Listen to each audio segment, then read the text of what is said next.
జిల్లా పటాన్చెరు పట్టణంలోని బస్టాప్లో గుర్తు తెలియని వ్యక్తులు ఇద్దరు చిన్నారులను వదిలి వెళ్లిపోయారు. మాటలు కూడా సరిగ్గా రాని ఇద్దరు పిల్లల్ని రోడ్డు మీద వదిలేశారు. ఆ పిల్లని గమనించి స్వీపర్ ఎంతసేపటికి ఎవరూ రాకపోవడంతో ఆ పాపని బాబుని అక్కున చేర్చుకుంది.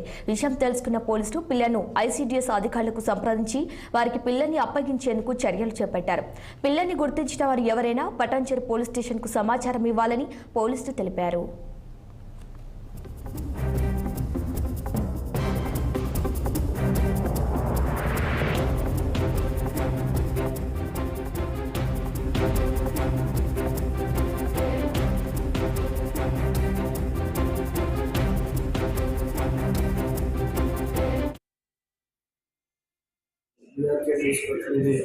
ఇచ్చిన సమాచారం ప్రకారం నెక్స్ట్ టైంలో ఒక 1.5 year బాబు మరియు ఒక 7 to 8 months పాప అపాయింట్మెంట్గా ఉన్నారని చెప్పి తెలిసింది. మా ఫీల్డ్ క్యాప్చర్ని పంపించి విచారించగా వాళ్ళ తల్లిదండ్రులు ఎవరో గుర్తు తెలియని వ్యక్తులు నిన్ననే బస్ స్టాండ్లో వాళ్ళని వదిలేసినట్టుగా వాళ్ళని గమనించి బస్ స్టాండ్లో పనిచేసే ఆలయాలు వాళ్ళను రాత్రి కష్టంలో పెట్టుకుని తల్లిదండ్రుల గురించి విచారించగా ఏ సమాచారం తెలియకపోగా ఆ సమాచారం మాకు తెలిసిన తర్వాత మేము పిల్లల్ని పోలీస్ స్టేషన్ తీసుకొచ్చి విచారణ చేసి వాళ్ళ తల్లిదండ్రుల గురించి వెతకడం జరుగుతుంది. ప్లస్ ఈ పిల్లల్ని కూడా సిడబ్ల్యూసీకి హ్యాండ్ ఓవర్ చేయడం జరుగుతుంది.